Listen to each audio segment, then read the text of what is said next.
네, 안녕하십니까. 시몬입니다. 그, 지금 소리가 좀 잘 들리시나요? 뭐 지난번에도 한번 하는데, 소리 때문에, 어머님들이 소리가 잘 안 들린다 이러셔가지고, 소리가 좀 잘 들리시면은, 그거 좀 댓글로 이렇게 잘 들린다 이런 거 좀 해주세요. 네. 잘 들리시죠? 네. 자, 오늘 예비 고3 학생들 대상으로 이렇게 이제 고3 설명회를 하게 됐는데요. 일단 지금도 이제 들어오고 계신 분들이 계시니까 잠깐 기다리는 차원에서 여기 조그맣게 해놨는데 아주 크게 할 걸 그랬어요. 이 모든 것을 능가하는 이게 조그맣습니다. 모든 것을 능가하는 국어 곱하기 쓰다 언어 사고력 글쓰기 센터. 이번에 제가 이제 선생님들과 힘을 좀 모아서요. 이렇게 좀 대치동에 없던 통합 국어 센터를 오픈을 했습니다. 그래서 이제 저도 이제 좀 새로운 시작이라고 생각하고요. 또 이제 또 새로운 시작을 하면서 학부모님들 만나게 돼서 대단히 반갑습니다. 자, 이제 일단 제가 제목은 이제 가장 좀 관심이 많으신 화작과 언매 어떤 거 선택해야 되는가 이 부분에 대해서 말씀을 드릴 텐데, 일단 뭐 당연히 고3 때 이제 국어를 어떻게 할 거냐 하는 부분에 대해서 전체적으로 국어에 대해서 좀 이해하는 시간을 갖는다고 생각하시면 좋겠어요. 제가 오늘 좀 자료를 좀 구체적인 수치 이런 것들 좀 많이 준비했으니까요. 좀 관심 있게 보시면 어머님들이 좀 이렇게 눈치를 좀 채실 수 있을 거다 이렇게 생각이 돼요. 자, 먼저 저의 뭐 이렇게 양력 뭐 이렇게 있는데요. 아까 다시 말씀드렸듯이 제가 이제 학원을 선생님들과 이제 오픈을 새로 했기 때문에 이제 여기 붙은 것들이 다 좀 전이 되겠네요. 이제 내년이 되면 전이 되고 이제 새로 오픈한 학원에서 주로 이제 수업을 할 생각입니다. 여기 좀 사진이 보니까 이게 화면으로 잘 나오나요? 조끼를 입고 있는데 저도 조끼를 좋아하는. 네. 자, 일단 본론으로 바로 들어가 보도록 하겠습니다. 2020년 수능에 국어 만점자 표점이 144점이었어요. 근데 수학 만점자 표점이 137점이었습니다. 그래서 근데 혹시 제가 수학보다 국어가 중요해 이런 건 전혀 아니고요. 이 피해 절반이 수학이라고 하는 거는 결코 부정할 수가 없는데, 지금 이제 144점이면요. 이제 어쨌든 수학 만점보다 표점이 높은 거고 상당히 중요하다는 얘기인데, 좀 더 구체적으로 한번 보면 기억나십니까? 2018년 수능. 그래서 표점이 여기 보면 이제 150점까지 올라갔잖아요. 수능 역사상, 수능 거의 근 30년이 된 시험인데 30년 역사상 가장 높은 표점을 기록했고요. 어머님들 가장 이제 좀 신경 쓰셔야 하는 부분은 뭐냐면, 표점 자체가 높다도 중요하지만 이 1등급 컷을 받았을 때의 표점과 만점 표점이 얼마나 좀 차이가 나는가를 좀 잘 보셔야 돼요. 수능이 굉장히 어려웠을 때 2018년 수능에 1등급 컷을 받은 학생의 표점이 132점이잖아요. 근데 만점자 표점이 150점이에요. 사실 정시에 원서를 내보면 한 6점 정도면은 이제 학과 중에 같은 대학이지만 가장 높은 학과, 가장 낮은 학과 이렇게 이제 아예 특이학과 의대 이런 데를 제외한다면은 좀 높은 학과와 낮은 학과의 점수 차이가 같은 대학 안에서 한 6점 정도 난다고 봅니다. 그런데 이런 경우는 나도 1등급이고 너도 1등급인데 이제 똑같이 1등급인데 이제 만점 1등급이냐 컷 1등급이냐에 따라서 18점 차이까지 나니까, 지금 이 표를 보시고 좀 이해하실 건 뭐냐면은 국어가 특히 좀 상위권 변별에 굉장히 큰 기능을 하고 있다. 지금 이렇게 좀 이해하시면 될 것 같아요. 그러니까 이제 시험이 조금 쉬워져도 그래도 9점 차이고요. 그죠? 여기도 작년에는 13점 차이였네요. 그러니까 이거 등급 컷이 높다, 이제 표준 점수가 높다, 이것도 중요하지만 표준 점수가 높은데 이게 1등급 컷에서부터 이 만점자까지 표준 점수의 범위가 이렇게 넓다 보면은 실제로 이제 상위권 변별에 굉장히 중요한 기능을 하고 있는 거다. 근데 이거는 너무 잘 아시잖아요. 영어가 일단 선택 과목 같고요. 그 다음에 탐구 과목은 워낙 이제 선택의 어떤 유불리가 크게 작용했을 때 학생들의 좀 반발이 있을 수 있죠. 그러다 보니까 지금 현실적으로 국어에서 좀 많이 상위권 변별을 하고 있는 것으로 보입니다. 오답률을 한번 보겠습니다. 이제 여기서부터 좀 구체적으로 이제 과목 얘기가 나올 텐데요. 일단 첫 번째가 이 오답률을 보면요. 이 2021학년도 작년 수능이에요. 작년 수능인데 비문학 5개, 문법 2개네요. 아까 이따 우리 좀 자세히 살펴볼 문법 얘기도 해야 되는데, 사실 비문학 5개, 문법 2개 좀 생각하실 때 어떻습니까? 문학이 없는 게 좀 특이하죠. 그죠? 문학이 없는 게 특이해요. 그러면 좀 잘 보이시는지 모르겠는데 이쪽에 보면 문학 오답률만 따로 뽑아봤어요. 근데 이거 한번 보실까요?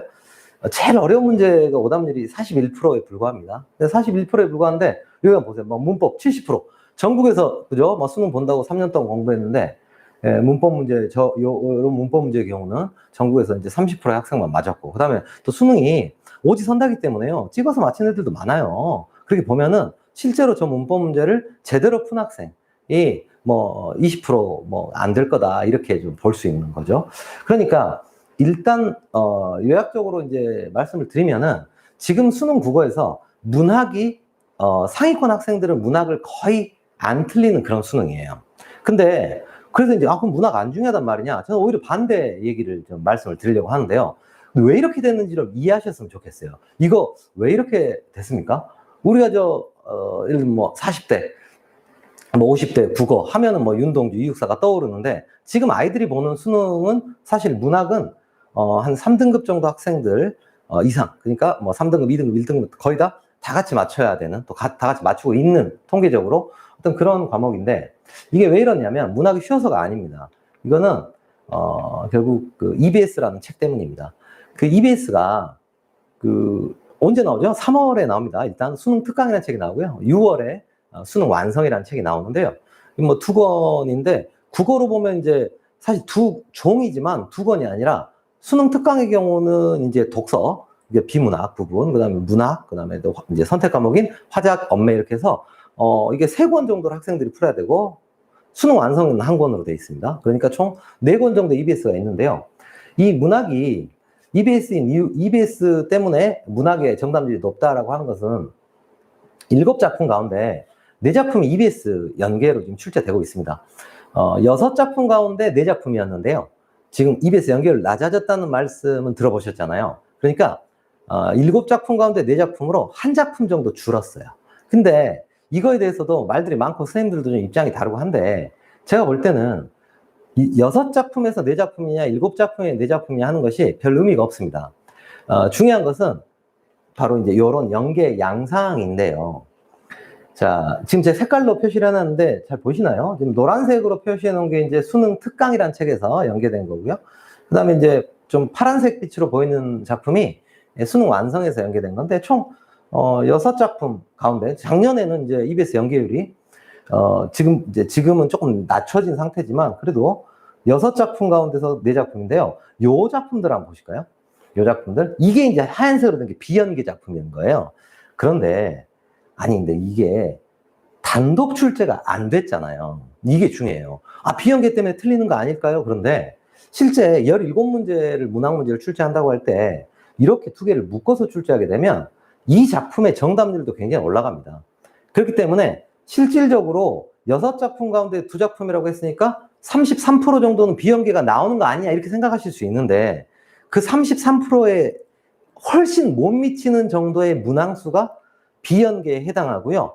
그 다음에 그 문항 자체도 연계 작품이랑 같이 나오기 때문에 실제로 이런 거예요. 가나의 공통점은 이렇게 물어봤을 때 이 작품을 낯선 작품이라서 잘 모르겠다라고 하더라도 여기서 상당수의 선지들을 판단할 수 있어요, 이미. 그렇기 때문에 정답률이 굉장히 올라가게 됩니다. 그래서 비연계 작품의 어떤 영향력이라고 하는 것은 좀 미미하다. 그렇다면 결국은 수능 문학은 EBS가 압도적으로 좌우를 하고 있고 EBS의 포션을 실제로 평가원이 얘기하는 것보다 더 높은 포션으로 느껴야 돼요. 문제 개수를 세본다면 17문제 가운데서 14문제는 EBS 문제다 이렇게 생각하는 것이 합리적이지 작품 수를 보고 생각하면 안 된다는 거죠. 그럼 작년에만 그랬느냐.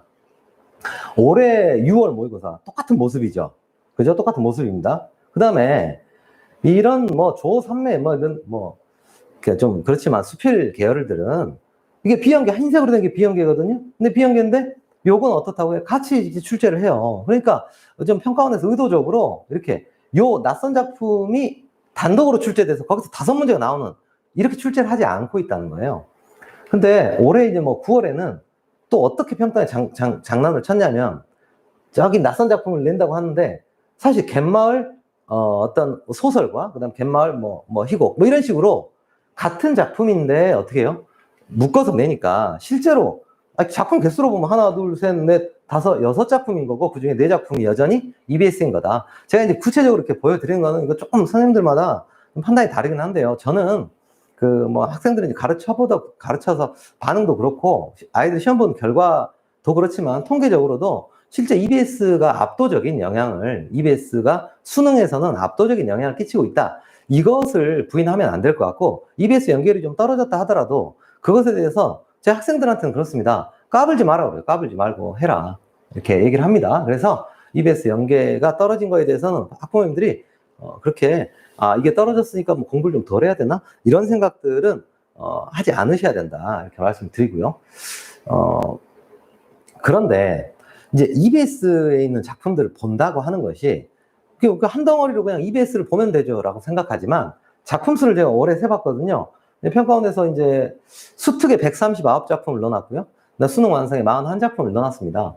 총 180작품인데요. 이 180작품을 다 살펴보는 것, 그것이 이제 어떤 수능을 보는 3등급 이상을 이제 가는 뭐 만점을 노리더라도 어쨌든 이거 다 같이 해야 되는 거예요. 그러니까 1등급이든 2등급이든 목표가 뭐 1등급이다, 목표가 2등급이다, 난 만점이다 하더라도 요 180작품은 뭐라고 할까요? 뭐 기본적인 어떤 숙제 같은 거, 학생들에게 과제 같은 거다, 이렇게 좀 생각을 해주셔야 될 것 같습니다. 그래서 180작품을 하는데, 이제 제가 좀 자랑을 하면은, 저는 올해 이 180작품 가운데서 수필을 제외하고 160작품을 수업 시간에 모두 다 했습니다.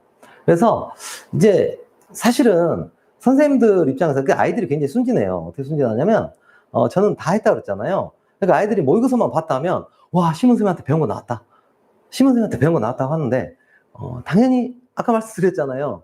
EBS에서 낸다. EBS에서 압도적으로 많은 포션을 내는데 수업 시간에 EBS를 다 한다. 그럼 아이들 입장에서 어떻습니까? 시험지 펼치면 어때요?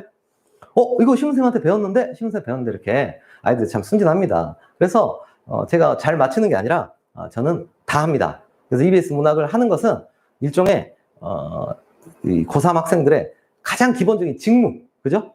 당연히 해야 되는 그런 뭐 의무 같은 거다라고 생각하고, 이것을 다 이 검토를 하는 것, 이것을 당연히 목표로 삼아야 되겠습니다.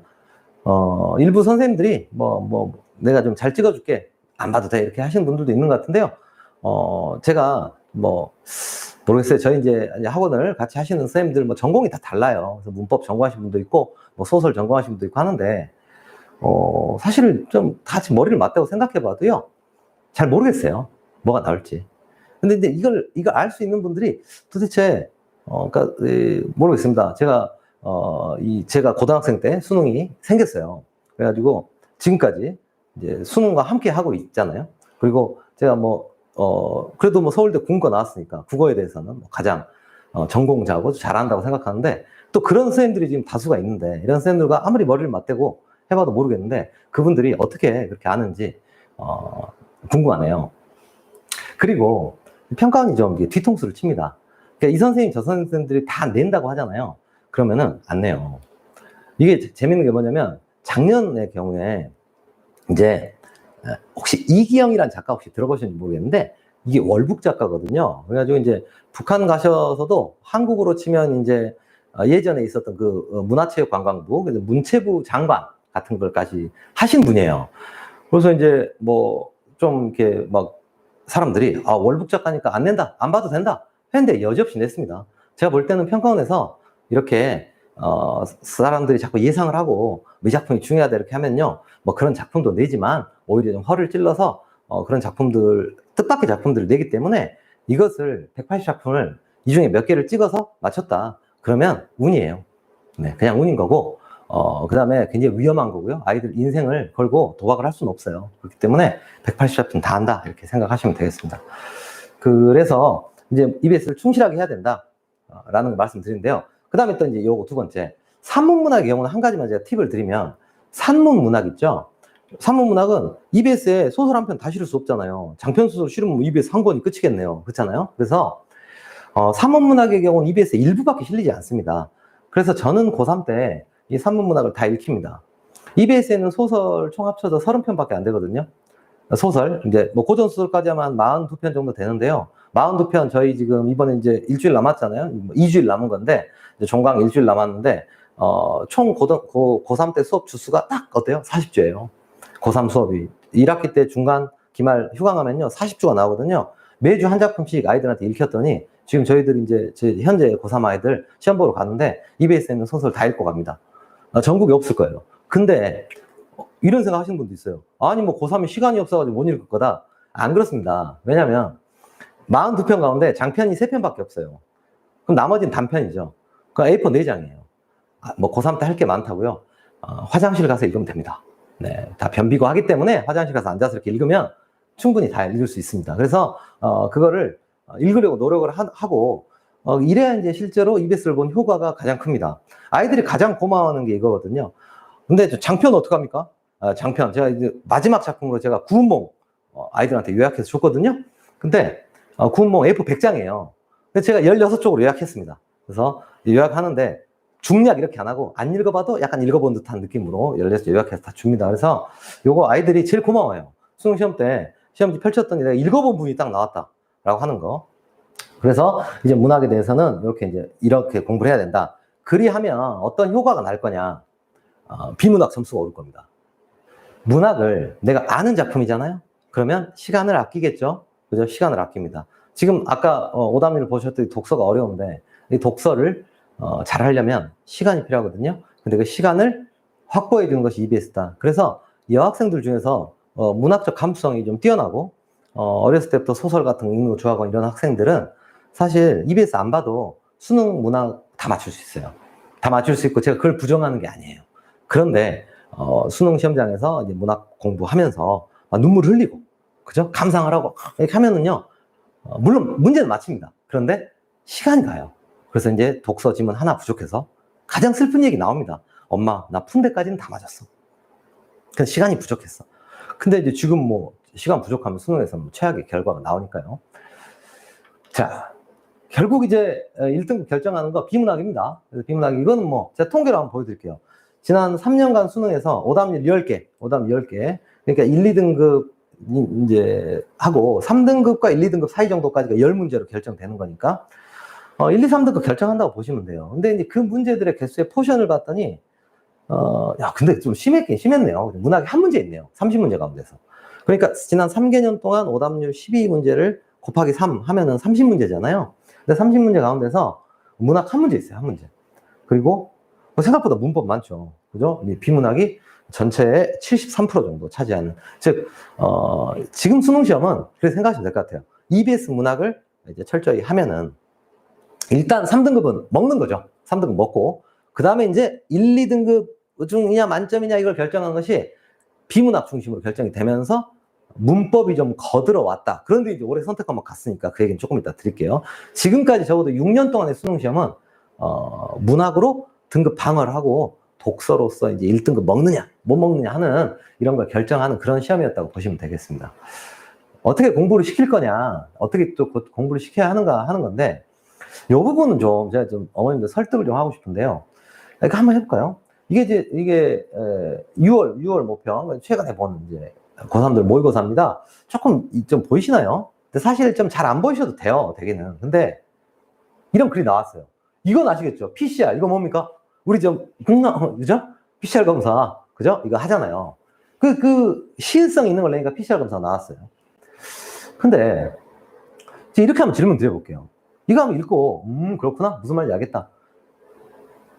잘 안 되잖아요 이게 사실 잘 안 돼요. 지금 뭐 이제 어머님들 뭐 되시는 분들도 있으실 텐데 난 되는데 말하는 분들 있을 텐데 잘난 체하지 마시고요. 네. 전공인 분들이 아는 거죠. 제가 드리고 싶은 말씀이 그거예요. 전공. 즉 이 지문을 이해를 못하고 아이들이 엄마 나 무슨 말인지 하나도 모르겠어. 막 PCR 나왔는데 막 돌아버리겠더라고. 이렇게 아이들이 말했다면 그 이유가 독해력이 없었겠느냐. 어디에 동그라미를 쳐야 되고 어디에 밑줄을 그어야 할지 몰라서 이 지문을 못 읽었겠느냐. 저는 그렇게 생각하지 않아요. 뭐냐면 이놈의 DNA만 몇 번이 나옵니까? DNA 막 그래도 DNA 거려요. 막 DNA 거려요. DNA. 그런데 여기서 근데 DNA라는 게 도대체 뭘까? 이게 정확하게 DNA가 뭔지 모르는 입장에서 DNA 거리잖아요. 그러면 일단 이 글이 글로 안 보이고 약간 무늬로 보여요. 그래서 보면서 읽을 때 DNA가 한 문자 DNA가 근데 자꾸 모르는 DNA 하다 보면 한글은 참 아름답구나. 그렇게 이게 무늬로 보이고 이런 생각이 들거든요. 그래서 제가 이제 아이들한테 질문을 받아봤을 때 가장 어려운 질문이 뭐냐면, 이런 아이들은 걱정할 필요 없어요. 선생님, 이 부분이 좀 앞뒤의 관계가 안 맞는 것 같습니다. 이런 아이들은 잘할 거예요, 결국은. 근데 가장 답하기 어렵고, 그 다음에 가장 많은 포션의 질문이 뭐냐? 선생님, 무슨 말인지 하나도 모르겠어요. 왜 무슨 말인지 하나도 몰라요? 독해력이 없어서요? 밑줄을 못 그어서요? 동그라미를 못 쳐서요? 안 그래요. 아이들은 DNA라고 하는 것을 좀 체화해서 DNA가 익숙한 단어인 아이들. DNA, RNA, 그죠? 전사, 역전사 이런 말들이 좀 익숙한 아이들은 이걸 읽어보는 거고, 그렇지 않은 아이들은 이거를 읽어볼 엄두가 안 나고 무슨 말인지 모르겠다 별표 치고 넘어가요. 근데 다시 돌아오지 못해요. 또 시간도 부족하니까. 제가 드리고 싶은 말씀, 그래서 기출에서 우리가 비문학을 공부할 때 그 무슨 약간 어떻게 보면 약간 이상한 유행처럼 수능 국어에 무조건 독해력이 중요하다. 그래서 그다음에 일단 독해의 기술이 중요하다. 이렇게 기술적인 측면을 굉장히 강조하는 수업들이 좀 유행을 이제 하고 있고, 또 최근에 좀 유행한 것 같은데, 저는 그렇게 생각하지 않습니다. 일단 기술적인 측면이 필요하죠. 그런데 기본적으로는 배경 지식이 튼튼한 아이들이 수능 시험장에서 자기의 독해력을 발휘할 수가 있어요. 배경 지식이 없는데 독해력 가지고 아무리 해봤자 그냥 시험지만 까매져요. 동그라미 치고 밑줄 긋고 하는 거예요, 그냥. 그러나 점수는 안 나오는. 이 기술적인 측면을 강조하게 되면요, 남이 하는 걸 보면 그럴싸해 보여요. 막상 해보려고 하면 도움이 안 돼요. 그래서 이 방향을 좀 잘못 잡은 건데, 또 이렇게 한번 말씀드려볼게요. 무슨 말씀이냐면, 운전이랑 비슷합니다. 이 독서에 대한 공부가 운전이랑 비슷한데, 이 어머님들이 생각하실 때 운전에서 기술적 측면을 배우는데 그렇게 오래 걸리던가요? 지금 무슨 말이냐면, 왼쪽으로 틀면 왼쪽 가잖아요. 오른쪽으로 틀면 오른쪽 가고, 브레이크 밟으면 멈추고 악셀 밟으면 나가고 하는 그게 기술이에요. 기술에서는 뭐가 중요해요? 운전에서 기술이 그렇게 중요하던가요? 조금 이제 처음에는 기술이 좀 중요하죠. 근데 운전하다 보면 어느 길이 가장 편해요? 출근길이 제일 편해요. 많이 가본 길, 자주 가본 길. 이 국어에서 비문학 문제들이 나왔을 때, 이 배경 지식이 길을 아는 것과 같은 효과를 줘요.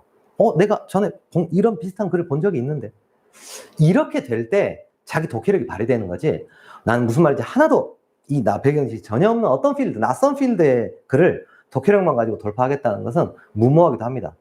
그래서 그런데 이제 거의 이제 결론에 왔는데요. 그런데 이런 의문을 가질 수 있어요. 아니, 그럼 배경 지식을 고3 때 어떻게 기르냐? 그러니까 배경 지식 못 기르니까 포기하고 독해력 기르는 거 아니냐라고 하시는데, 그렇지 않습니다.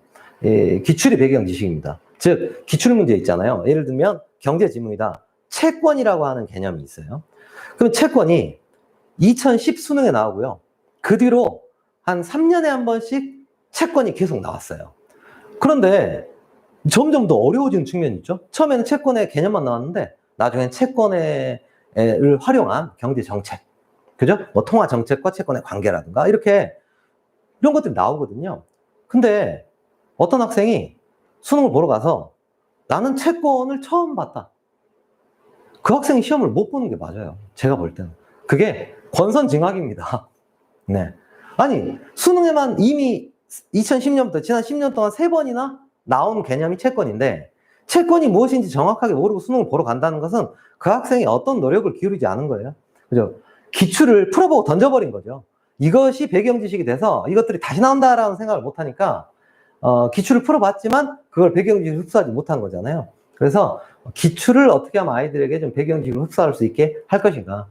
그 다음에 물화생지 이런 거 있잖아요. 이런 것들을 물화생지 하이탑 가지고 물투생투, 지투생투 다자 이런 말이 아니에요. 수능에 예를 들면 힘에 관련된 지문, 그죠? 이거 모으면요 제법 많습니다. 이런 것들이 또 반복적으로 출제가 되고요. 그렇다면 그런 부분들은 우리가 하이탑 펼쳐서 물투 공부하자는 게 아니라, 수능에 나온 정도의 그런 테마들은 내가 좀 배경 지식으로서 좀 알고 있었으면 좋겠다. 그리고 조금 더 세게 말씀드리면요, 몇 지문은 좀 외우는 게 좋습니다. 외우는 게 좋아요. 그래서 굉장히 글의 구성이 완결되고 어떤 평가원에서 글을 만드는 그런 방식 같은 것들이 좀 잘 보이는 지문들은 문장의 어떤 구조를 좀 외우고, 그렇게 해서 수능 시험 보러 갔을 때 가장 최상은 이런 거죠. 내가 좀 전에 들어봤던 얘기가 나와주는 게 제일 좋아요. 근데 막 낯선 걸 공부하자 해가지고 계속 낯선 것만 찾아서 공부하면서 독해 기술을 익혔어요. 근데 이제 수능 시험장 가서 낯선 것을 또 막상 해보니까 아무리 밑줄 그어도 답이 안 보이더라. 무슨 말인지 잘 모르겠더라. 엄마 나 국어를 못하나 봐. 근데 이렇게 되니까 이제 막 이 동네에서 막 그렇잖아요. 막 차를 팔아도 안 되는 게 국어다. 막 서로 막 중형차 팔았냐 대형차 팔았냐 싸우고 있어요. 근데 그거는 제가 볼 때 조금 비문학 공부에 대한 어떤 패배주의 같은 게 있는데 이런 방법으로 좀 접근을 해서 공부를 했으면 좋겠습니다. 자, 선택 과목 무엇을 택할까요? 이제 뭐 요거 많이 궁금해 하시는데요. 좀 답은 좀 나와 있어요. 자, 올해 이거 아시죠? 아직 수능 안 봤잖아요. 그러니까 이 언매 화작 선택 과목이 적용된 수능 자체를 안 봤죠. 평가원의 시험을 이제 2번 냈네요. 6평, 9평. 자, 6평. 되게 어려웠어요. 상당히 까다로웠거든요. 근데 시험이 어렵잖아요. 그러면 자, 만점자 표점이 어때요? 이렇게 차이가 납니다. 만점자 표점이 5점 차이가 나잖아요. 5점 차이. 아까 말씀드렸잖아요. 이게 만점자 표점이 5점 차이가 나면 쉽게 말하면 이제 이런 표점 차이를 보면 학부모님들 중에 영민하신 부모님들께서는 우리 애가 의대 갈 거다라고 하면 아니 엄매를 할 수밖에 없죠. 사실 그잖아요. 이런 경우가 발생할 수 있다는 거예요. 나는 국어 만점 받았다. 근데 저 친구는 이제 엄매 선택해서 국어 하나 틀렸다.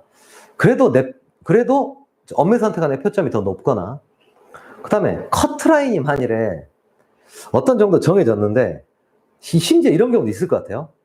시험이 굉장히 어렵게 나오면 화작을 선택한 아이는 결코 받을 수 없는 표점이 서울대 의대에 컷일 수가 있어요. 그러니까 화작을 선택하고는 서울대 의대는 못 간다. 이런 결과가 나와버릴 수가 있어요. 그러니까 지금 5점 차이 정도 표점 차이면 굉장히 큰 차이잖아요. 그러니까 서울 의대를 갈 거냐 아니면 저기 뭐 제주도 의대를 갈 거냐 정도의 차이가 나는데, 두 문제 차이니까. 그런데 이렇게 이제 상위권에서는 쉽게 말하면 일단 언어 매체 표점이 시험이 어려우면 표점이 높습니다. 제법 높습니다. 생각보다 2점, 3점이 아니라 상당히 제법 높은 표점 차이가 나고 있습니다. 그 다음에 그럼 시험 쉬우면요? 괜히 엄매 선택한 손해 아닙니까? 그런데 9평을 쉽게 내봤더니 뜻밖의 일이 발생했어요. 뭐냐면 화작이 1등급 컷이 100점이 나와버린 거예요. 그러니까 이제 시험이 쉽다고 그러면 화작이 유리하냐? 그것도 아닌 거죠, 지금. 그러니까 이게 결론적으로 말씀드리면 시험이 어려우면 엄매의 표점이 좀 많이 높으니까 표점 압박이 있는 거죠. 최상위권 학생들 입장에서 표점을 먹어야 되니까. 근데 지금 시험이 쉬우면 괜히 엄매 선택해서 손해보는 거 아니냐? 그 손해를 보진 않은 것 같아요. 왜냐면 솔직히 선생님들도 수능 문제 풀다 보면 20년 동안 문제 풀었지만 하나씩 틀리잖아요. 근데 시험이 쉬우니까 화작의 1등 컷이 100점이 돼버리니까요. 이거 정말 잘하던 애들 있잖아요. 이런 애들이 어휘 문제 실수로 이거 사자성 몰라서 뭐 이렇게 되면 바로 이게 2등급이 돼버려요.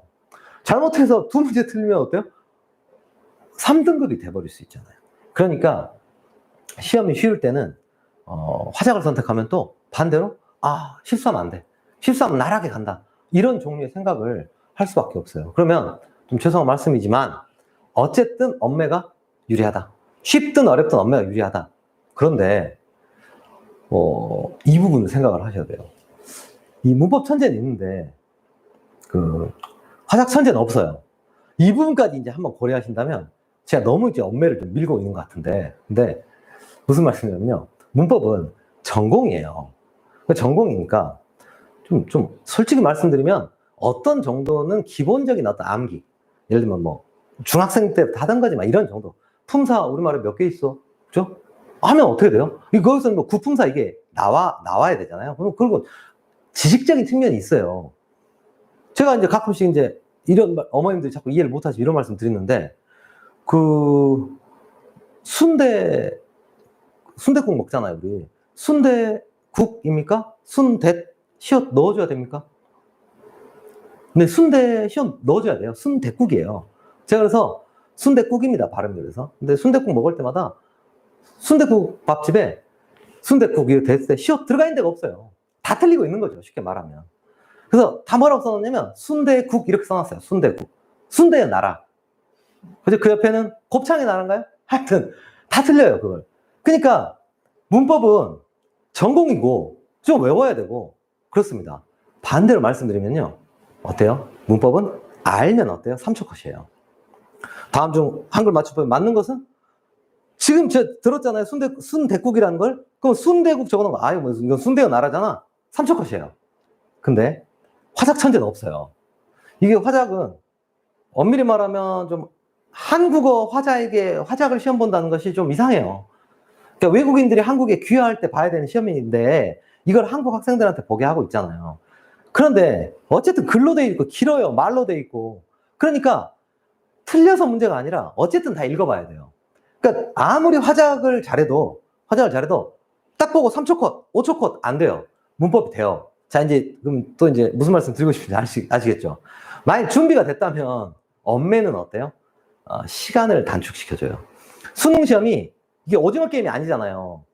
하나 통과하고 문법 통과, 그 다음에 문학 통과, 거기서 떨어지고, 이게 아니라 시간을 같이 준단 말이에요. 새 영역을. 그러다 보니까 여기서 빨리 풀면 이 시간 갖다 저기다 쓰는 거죠. 이런 부분을 감안할 때 준비가 됐다면 엄매가 시간적인 측면에서 또 유리한 측면이 있습니다. 물론 매체 부분은 우리가 원래 예상했던 것보다는 그래도 좀 시간 잡아먹더라고요. 풀어보니까. 근데 그것도 이제 한 올해 학생들 정도 되면 익숙해지니까 충분히 또 시간도 아낄 수 있는 영역이다. 자, 제가 이제 엄매를 굉장히 이제 좀 민 것처럼 보이는데, 근데 당연히 말씀드리지만 엄매는 이제 이것이 엄매를 선택한 약점이라기보다 엄매를 선택했을 때 부담이라고 할 수 있는데요. 아까 말씀드렸잖아요. 화법과 작문은 한국인 테스트예요. 너 한국에서 얼마나 오래 살았느냐, 이거 테스트하는 거기 때문에 공부를 안 해도 돼요. 그러니까 그냥 공부를 따로 이론이란 게 없어요. 이론이란 게 있다면 30분 공부하면 돼요. 나머지는 그냥 남자와 여자의 대화를 보면서 누가 나쁜지 뭐 이런 거 보면 되거든요. 그러니까 매일 꾸준한 그냥 문제풀이를 하면 됩니다. 그래서 별개의 과목이 아니라고 생각하셔도 돼요, 사실상. 그냥 아침에 화작, 저는 좋아하는데 아침에 화작, 아침에 아침에 일어나서 그 사과 먹듯이 아침에 일어나서 한 세트 10문제 15분 풀어보면 돼요. 300일 동안 풀어보면, 그리고 가서 화작을 수능 가서 틀렸다 그러면 그냥 떨려서 그런 거예요. 몰라서 그런 게 아니라. 그런데 언어와 매체는 일단 이론을 알아야 되잖아요. 그럼 이론을 알아야 되니까, 그럼 국어 문법의 이론을 알려면 최소한 한 바퀴 돌린다는 말 하잖아요. 18시간 정도의 학습을 해줘야 돼요. 근데 반복을 또 해야 되잖아. 이론이니까, 까먹으니까. 그러니까 겨울방학에 한 번, 이번에 올라가면서 겨울방학에 한 번, 여름방학 또 한 번. 그러니까 36시간 이론 학습을 해줘야 되고, 그다음 문제풀이도 여기서는 연습이라면 여기서는 이제 요게 되면은 실전 문제를 풀어야 돼요.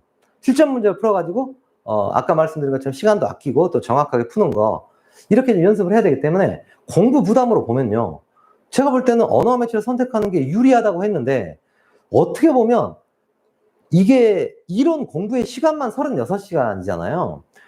근데 이론 공부의 시간만 36시간이니까 실전 문제를 풀이하는 그런 시간까지도 생각한다면 실제로 언어 매체를 선택한 학생들이 국어에 더 많은 시간을 투자할 수밖에 없는 구조예요. 그렇기 때문에 표점 더 주는 거다, 이렇게 이해하시면 되겠어요. 그래서 언어 매체를 선택하는 것은 굉장히 화법과 작문에 비해서 시험이 쉽게 나오나 어렵게 나오나 유리한 측면이 있다. 그러나 굉장한 부담, 한 과목, 별도의 한 과목을 공부해야 하는 그런 부담이 생긴다, 이렇게 생각하시면 되겠습니다.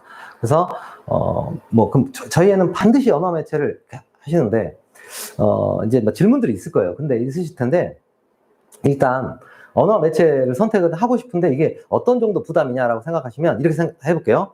언어 매체를 선택하시면 이번 겨울에 그냥 무조건 특강을 들어야 돼요. 그러니까 국어 수업에서 해결 안 돼요, 이거는. 그러니까 그냥 정규반 수업에서 말고, 그거 말고 별도로 18시간짜리 수업. 그러니까 이른바 특강 같은 거 하나를 따로 별도의 과목으로 마치 그죠? 화투를 뭐 선택 과목으로 했으니까 방학 때 화투를 듣는 듯이 문법을 들어줘야 됩니다. 그렇지 않으면요, 결국 화작을 선택하게 될 거예요. 이 말씀 무슨 말씀이에요? 올해 제가 애들 많이 봤는데, 겨울에 문법을 한 바퀴 안 돌리잖아요. 그러면 3월 모의고사를 볼 때, 벌써 그때는 이미 선택 과목을 결정해서 보도록 만드니까, 문법, 이게 준비가 안 됐으니까 어떻게 해요? 이제 그냥 화작을 선택을 해요. 아니면, 준비가 안 됐지만 언어 매체를 선택하잖아요. 그럼 작살나는 거예요. 그러니까, 아, 아니구나, 라고 해서 화작으로 가요. 그 다음에 3월에 이미 이제 화작을 선택해 시험 보내는, 아까 말씀드린 대로 약간 이 시간이 엄두가 안 나는 거예요. 그러니까 계속 화작으로 가다가 여름방학 때, 아, 이번 여름에 엄매 공부한다면 엄매로 바꿀까? 이렇게 바꾸는 애들이 나오는 정도지. 즉, 3월 모의고사 때 엄매를 내가 준비가 된 상태로 보지 않으면 그 아이는 결국 화작을 선택하게 되더라고요. 그래서 지금 선택하고 싶다라고 하면 돼요. 하고 선택하는 거. 그런데 지금 뭐 수학도 좀 준비가 안 됐고 탐구도 좀 방학 때 부담스럽다. 그러면 어쩔 수 없어요. 이거는 별도의 과목으로서 공부를 안 하고 선택하면 작살 납니다. 이거는. 그러니까 이 화법 과정을 선택할 수밖에 없고요. 그래서 지금 현재 이제 어떤 아이들의 어떤 상황 이런 것들을 감안을 하고 그것이 더 중요하지. 저희 애는 중학교 때 문법을 좀 잘했는데 못했는데 이런 거 신경 쓰지 마세요. 그냥 방학 때 이 시간을 투자할 여력이 있는지 없는지를 가지고 해보시면 됩니다. 자, 그래서 이제 제가 뭐 1년 수업 계획 뭐 이런 거 적어놨는데요. 그거는 뭐 그렇고요. 자, 제가 고3 제가 좀 드리고 싶은 말씀, 제가 이제 사실 제가 어머님들에게 국어에 대해서 좀 도움이 될 만한 말씀을 좀 드리려고 노력을 했는데요. 근데 제 얘기도 잠깐만 좀 해볼게요. 우리가 이제 학원을 이제 선생님들과 함께 오픈을 했잖아요. 그래서 제가 좀 이제 뭐 다른 강사하는 친구들이나 선배들을 보면은 좀 시문이 미쳤냐? 막 이러면서 할 만한 그런 좀 선택을 제가 했는데 뭐냐면 사실 뭐 요 말씀은 제 뭐 주관적인 거니까 어머님도 판단하에 들으시면 되는데 제가 생각할 때 지금 대치동이 예전에 대치동이 아니에요. 무슨 말씀이냐면 예전은 뭐 대치동에서만 들을 수 있는 수업, 그다음 대치동의 가장 뭐 훌륭한 선생님들과 뭐 자료, 그죠? 뭐 강의력 뭐 이런 것들이 있었는데 아직 뭐 지금도 그렇지 않다는 건 아니지만 반대로 제가 볼 때는 지금 대치동은 약간 좀 현장 콘서트장 같은 것 같아요. 그죠? 전국적으로 뭐 인강 다 하는 선생님들이 인강으로 봐도 되는데 그냥 대치동에 오면 어때요? 콘서트 보듯이 가수 노래 TV로, 그죠? 요즘 스피커 좋으니까 노래 좋잖아요. 잘 들을 수 있지만 또 현장에서 한번 연예인 보듯이 이렇게 한번 보고 싶은 그런 수업. 그러니까 콘서트, 현장 콘서트를 가장 많이 하는 동네가 대치동인 것처럼 생각돼요. 근데 전에는 어찌 보면 대치동이 조금 이제 대치동만의 어떤 문법이 있었다고 할까요? 이곳에서만 들을 수 있고 또 이곳에 좀 잘하는 아이들, 이런 아이들의 어떤 학습 열기와 선생님의 어떤 상호작용 이런 것들이 좀 이루어지는 곳이었는데 제가 이제 그래서 올해 이제 학원을 또 오픈을 하고 그 다음에 좀 마인드를 좀 바꿔서 제가 이제 저희 그 대치동에서는 물론 지방은 어쩔 수 없어요. 저도 이제 뭐냐면 지방에 가면은 뭐 지방에 뭐 여러 날 갈 수는 없으니까 그 가서 이제 어떻게 보면 뭐 100명, 뭐 200명 이런 수업을 할 수밖에 없지만 제가 이제 학원을 오픈을 하고 선생님들과도 약속을 했어요. 선생님들한테도 야, 좀 너무 애들 이름도 모르고 그죠? 학창에서 막 자도 막 그냥 내비두고 그냥 그런 수업 말고 조금 아이들과 이름도 좀 알고 그죠? 대학을 가면은 좀 내가 보낸 것 같은 그런 느낌으로 우리가 한번 해보자 이렇게 해서 제가 올해는 거의 뭐 절반 이하로 제가 좀 인원수를 좀 줄여서요 이렇게 정규반을 하고 엄매 특강을 하고 이렇게 하려고 계획을 하고 있습니다. 그래서 이거 좀 일찍 뭐 35명 금방 뭐 차겠죠. 근데 차면은 어머님들 제가 그래서 제가 수업하는 동안 1년에 2번 상담을 좀 하려고요. 어머님들 직접 좀 뵈는 시간을 가지려고요. 그래서 저도 약간 뭐랄까 애들 이름도 모르고 그죠? 그래서 좀 멀리서 자고 있으면 마음은 깨우고 싶지만 또 딴 애들한테 피해되잖아요. 그러니까 그래 넌 그냥 계속 자라. 그러면서 좀 약간 이제 뭐랄까 걔네 부모님한테 좀 미안한 생각도 들어요. 사실 이게 사기치는 것도 아니고. 그래서 제가 이제 저희 학원에서 좀 이런 정도 인원으로 해서 좀 기적 같은 반을 만들어 보고 싶어요. 그죠? 정말 이렇게 팀워크 좋은 반. 그죠? 그다음에 제가 아이들뿐만 아니라 어머님들도 다 한 번씩 뵙는 그런 반을 제가 한번 해보고 싶습니다. 그래서 이제 뭐 아까 내용적인 부분들은 이미 제가 뭐 제가 이미 검증됐잖아요. 그죠? 이미 검증됐고 충분히 뭐 또 뭐 많은 학생들 뭐 대학에 이제까지 보내왔고 한데 요거는 어떻게 보면 저도 좀 초심으로 좀 돌아가서 다시 한번 해보겠다는 뭐 그런 생각이고요. 그래서 어머님들이 좀 이렇게 뭐 호응을 해주시면은 저도 이제 또 뭐 곧 이렇게 저희 학원에서 같이 좀 대면으로 이렇게 뵙고 좀 말씀도 나눌 수 있는 그런 수업을 좀 알차게 좀 해보고 싶습니다. 뭐 이 정도로 이제 마무리하도록 하겠습니다. 궁금하신 거 이런 거 있으시면요. 지금 일단 여기 좀 이렇게 올려주시면은 지금 댓글로 올려주시면요. 제가 그거에 대해서 이제 지금 그냥 바로 답변을 드릴 수 있는 거 드리고요. 또 뭐 조금 따로 말씀드려야 되는 것은 뭐 학원에서 이렇게 또 통화를 해가지고 전화 상담도 하고 대면 상담도 하고 이렇게 하겠습니다. 지금 일단 좀 궁금하신 거 이렇게 좀 올려주시면요. 제가 좀 답변 드릴게요. 네. 네. 가리니까 이쪽으로. 네. 네, 제가 한 번만 살펴볼게요. 네. 자, 질문 중에, 네. 질문을 이렇게 안 올리십니까? 괜찮습니다. 질문 좀 올려주세요. 한두 개만 하고. 선생님, 대치. 네. 그렇죠. 이제 고3 수업은 다 좀 뭐 같은 커리로 진행되고요.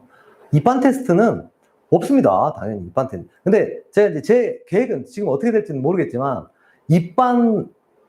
면접을 좀 하려고요. 아니 테스트가 아니라 우리 입반하기 전에 학생도 좀 한번 보고 어머님도 한번 뵙고 또 서로 약속도 하고 열심히 하자. 나도 열심히 할게. 막 이렇게 있잖아요. 이런 거를 좀 해보고 싶은 거지. 뭐 테스트를 해서 잘하는 학생 아니 1등급 이미 1등급인 애들 받아가지고 그 대학 보내는 거는 그 뭐 별로 재미도 없어요. 한 3등급이 1등급 되는 거 이게 이제 가장 좀 손맛이 있다고 할까요? 뭐 하여튼 그렇습니다. 그래서 입반 테스트는 없고요. 특강. 엄매 특강 일단 뭐 엄매 특강은요. 저도 아까 말씀드린 것처럼 6주가 나오도록 짜려고 해요. 그래서 1월 첫 주부터 해야 아마 그 정규반이 마지막 주 개강을 12월 마지막 주에 개강을 하면요. 한 주 있다가 엄매 특강을 할 생각이에요. 그래서 이제 한 주 뭐 있어서 한 주 있어서 이제 그 다음에 엄매 특강을 해야 6주가 나오니까요.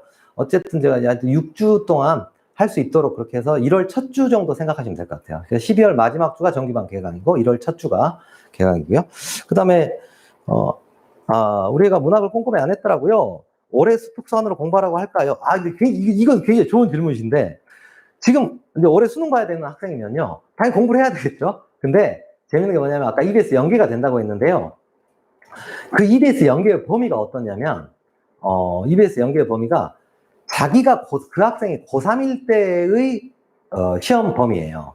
그러니까 무슨 말씀이냐면 3월에 수능 특강이 나오잖아요. 근데 그 3월 수능 특강이 나오면은 그 수능 특강에서 연계를 하는 거고요. EBS의 내용은 해마다 70% 이상을 바꾸도록 교육부 내규로 돼 있어요. 그렇기 때문에 자기 선배들 거 EBS를 보는 것은 사실 무의미해야 합니다. 그래서 지금 2학년 학생이라면 선배들 EBS 먼저 보면 되나요? 이거는 볼 필요 없어요. 내용이 당연히 70%가 바뀔 거고요. 그래서 EBS가 나오기 전에 문학 공부는 당연히 기출을 보는 게 좋겠죠. 그리고 EBS가 나온 다음에는 이제 저랑 같이 열심히 그죠? 180작품 이제 달리면 되는 거고요. 그다음에 이제 과제 양과 관리 그랬는데요. 제가 이제 좀 올해는 사실은 이제 이것도 좀 개인적으로 드리고 싶은 말씀인데 관리라는 게 제가 이제 이런 경험을 많이 해요. 제가 아이 이름을 알잖아요. 그러면 사실 그냥 관리가 돼요. 근데 이제 이 말씀은 어머님도 아실지 모르겠는데 누가 숙제를 안 해왔을 때 제가 출석부를 보면서 숙제 안 한 사람 누구 남아 이게 아니라 사실 제가 유진이다. 유진이 이름을 안다. 요즘아, 그죠? 유진아, 너 요즘 왜 그래? 이 한마디면 죄송해요. 그죠? 뭐 이래저래 이런 일이 있었어요. 그래서 제가 관리를 안 하겠다는 말이 아니라 사실 이제 올해 그래도 뭐 대치동에서는 제가 이제 뭐 어떻게 보면 뭐 아이들 이름 다 아는 수업 하고 싶다고 했으니까요. 관리가 잘 될 겁니다. 네. 그리고 과제는 조금 많은 편이긴 한데 그 과제 부분에 대해서는 이렇게 생각을 해요. 처음에는 아이들이 좀 과제를 좀 벅차하거든요. 그런데 이게 고3 끝날 무렵이 되면요. 아이들 입장에서는 선생님 뭐 문제 좀 더 주세요. 이렇게 되거든요. 그래서 이 과제 양 부분에 대해서는 처음에는 조금 과하게 느껴질 수 있지만 조금 참고 견디면서 하다 보면 마지막에는 별 부담이 안 되게 될 거다. 이게 당연히 뭐랑 같은 거냐면요. EBS에 있는 내용들을 많이 넣어서 이제 그 작품들을 반영해서 과제를 주다 보면 아직 EBS를 덜한 입장에서는 과제를 하다 보면 아 이것도 잘 모르겠고 저것도 잘 모르겠고 근데 뒤로 가면 어떻겠어요? 이제 다 아는 작품들을 쭉쭉 풀어가는 거니까 시간이 덜 걸리겠죠. 그러다 보니까 과제 양이 초반에는 좀 많게 느껴지는 거고 그다음에 뒤로 가면 좀 덜 느껴진다. 그래서 이제 주간지와 그다음에 기출책 그리고 모의고사 한 회분 정도가 이제 매주 과제인데요. 이게 처음에는 좀 벅차지만 나중에는 할 수 있을 거다. 이렇게 좀 말씀드리고요. 그 다음에 이제 EBS 독서는 뭐 안 봐도 된다. 이런 소문도 많다. 그런데요. 네, 맞습니다. EBS 독서는 직접적으로는 연관이 안 되는데요. 그러나 이제 제가 이제 반대로 이렇게 한번 여쭤볼게요. EBS 독서를 안 하고 그 시간에 과연 무엇을 하실 건가? 라는 걸 한번 생각해 보세요. 그러니까 EBS 연계가 비문학도 연계가 되거든요. 근데 이제 소재 연계라고 해서 문학처럼 똑같은 작품이 나오는 건 아니잖아요. 그러니까 EBS 연계의 효과는 떨어져요, 당연히. 그렇지만 그럼 EBS 독서를 안 하고 그 시간에 뭘 하겠냐는 거예요. 그래서 저는 아이들한테 이렇게 얘기를 해요. 당연히 EBS 문학을 하는 건 당연한 거고 EBS 독서는 안 했다면 당연히 하면 좋다. 근데 이게 안 해도 된다보다는 어쩔 수 없이 못 하는 것이지 안 해도 된다 이렇게 이해하시는 건 좋지 않습니다. 그 시간에 제가 수학이 너무 급해요. 그래서 수학 공부를 해야 돼. 그래서 EBS 독서를 할까 수학을 할까? 그러면 당연히 수학을 하라고 하죠. 그런데 국어 공부의 방법으로서는 국어 공부 안에 선택지로 놓고 보자면 EBS 독서도 상당히 위에 있다 이렇게 말씀드리겠습니다. 고2 때 엄매 특강 한번 들어놓는 게 좋을까요? 네, 들어놓는 게 좋습니다. 네, 들어놓는 게 당연히 좋고요. 그리고 또 아마 뭐 학교 중에 뭐 중동고라든가 뭐 이런 학교들 특히 이제 2학기 때 이제 그러니까 2학년 1, 2학기가 대부분 이게 선택 과목들로 좀 구성되는 학교들에서는 내신에도 또 도움이 되니까요. 그 다음에 여기 아까 말씀드렸는데, 네. 그 다음에 평가원 기출 다 외운 상태요. 새로운 지문 연습하나요? 그럼요. 당연히 이제 평가원 지문 다 외웠으면요. 새로운 지문 연습하면 됩니다. 새로운 지문 연습하면 되고요. 이제 그런 학생들 입장에서는 이제 또 새로운 지문들, 근데 새로운 지문들 중에서 저는 이제 과제는 리트, 미트, 피셋, MDT 이런 게 있거든요. 성인용 시험 있거든요. 근데 이제 평가원에서 감수하는 문제들이 있어요. 이제 그런 지문들까지도 좀 건드려보면 좋은데, 그런데 이제 평가원 지문들을 이제 검토가 다 끝났으면은 조금 이제 그거보다 난이도를 좀 높여서 이렇게 가는 방법도 있고요. 그 다음에 기출 범위를 조금 더 넓혀보는 것도 좋습니다. 그러니까 수능도 시험이 오래되다 보니까 유행이 있잖아요.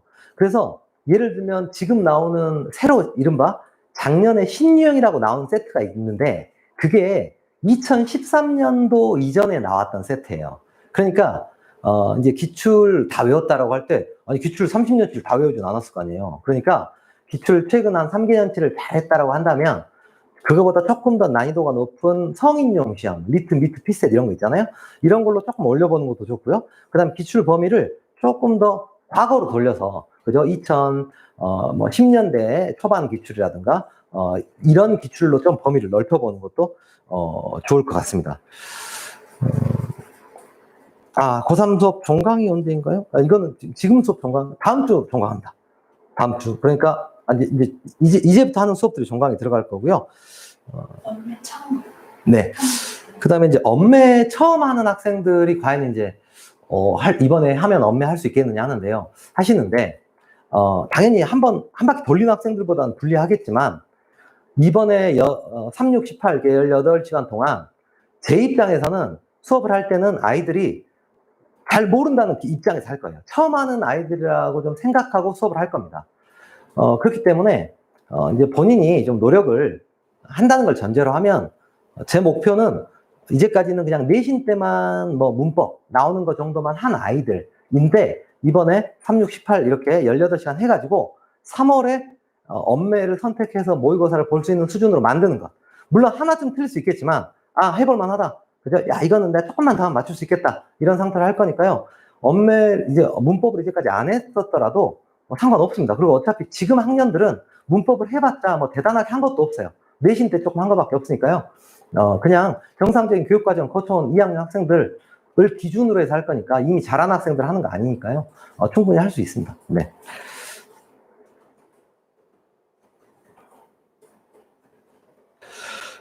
네. 문학 마무리. 지금 고3 학생이죠? 지금 고3 학생이잖아요. 혹시 지금 고3 학생이면요, 마지막에 어떤 작품이 나올까, 이렇게, 그거 고민하지 말고요. 수능 완성이랑 수능 특강에 답지 있죠. 해설지에 보면 작품 해제가 이렇게 다 있어요. 그러니까 문학작품 마무리를, 그죠? 이렇게 앞에 작품 한번 보고 뒤에 해제 있죠. 이 시는 1960년대 현실을 보여주는 작품으로 이런 식으로 얘기가 있거든요. 그거를 이렇게 한 번씩 이게 맞춰보는 거 있죠.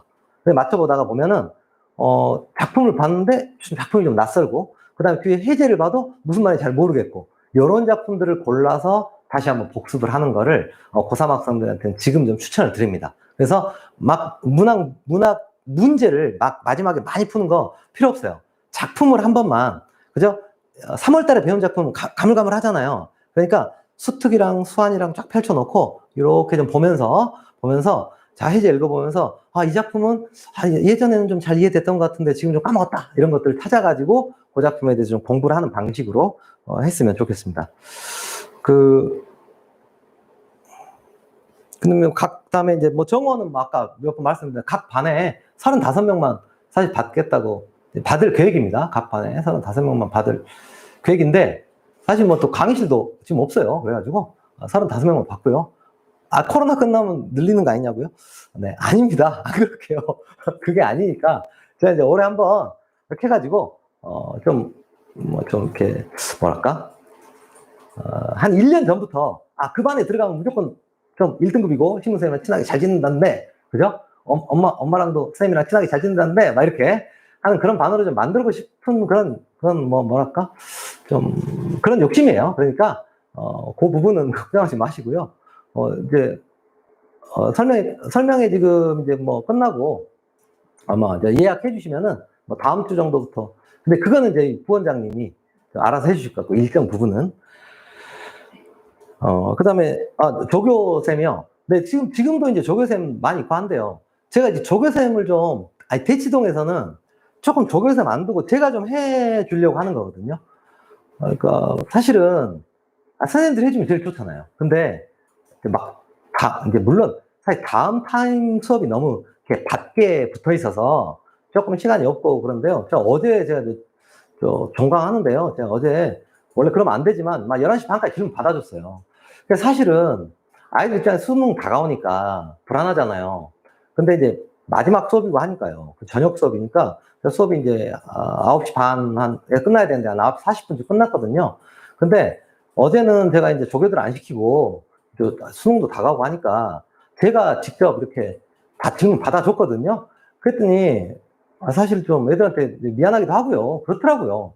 애들 되게 좋아요. 그래서 제가 이제 대치동에서는 저희 선생님들랑 같이 차리는 학원이고 또 저 항상 지방 가는 날 말고는 다 항상 여기 앉아 있을 거니까 제가 좀 직접 좀 대답도 좀 해주고요. 이렇게 하려고 합니다. 그래서 물론 조교도 있죠, 당연히. 근데 조교한테 하는 것보다 제가 하는 게 좋으니까 그렇게 하도록 하겠습니다. 그다음에 이제 강의실 몇 개인 건가요? 학원의 규모가 궁금하신 겁니까? 우리 진달래님께서는 한번 방문을 하시면은 제가 1층부터 4층까지 이렇게 안내를 해드리겠습니다. 혹시 뭐 강의실 하나밖에 없고 막 너무 조그말까봐 걱정하시나요? 그런 건 아닙니다. 그래서 저희 방문하시면은 저희가 안내 해드리겠습니다. 그 다음에, 네, 근데 앞서 조금 대답 못 드린 게 조금 있는데요. 근데 지금 또 이제, 네, 여기 밑에, 네, 우리 부원장님이랑 또, 다른 선생님들이 지금, 우리 교실 또 수업해야 된다고 이제 그만하라고 하니까요. 제가, 이제 여기서 마무리 하고요. 여기 올라오신 질문 중에서 제가 조금 더 지나간 질문이 있는데, 그것들은 일단 상담 통해서 꼭 이렇게 할 수 있게 그렇게 해드리겠습니다. 하여튼 긴 시간 경청해 주셔서 깊이 감사드립니다. 네, 감사합니다.